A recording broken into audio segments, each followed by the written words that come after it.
માધવપુર પંથકમાં કપિરાજનો આતંક જોવા મળી રહ્યો છે, જેમાં માધવપુર વાડી વિસ્તારમાં રહેતા 4 જેટલા શખ્સોને વાંદરાએ બચકા ભર્યા હોવાની ઘટના સામે આવી છે। આ ઘટના બાદ ઈજાગ્રસ્તોને સારવાર માટે પોરબંદરની ભાવસીજી સરકારી હોસ્પિટલમાં ખસેડવામાં આવ્યા હતા।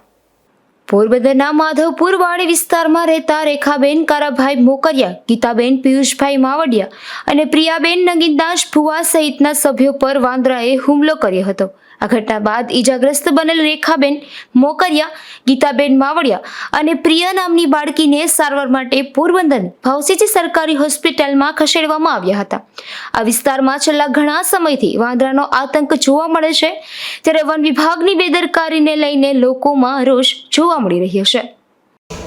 બપોર માધવપુર રહીએ છે સામુદ્ર વિસ્તાર ને ઘટના એમ બની છે કે આપણા છોકરીને ભણવાથી આવતી હતી ને ત્યાંથી વાંદરો કર્યો છે। કેટલા લોકોને કર્યું છે ને કઈ જગ્યાએ?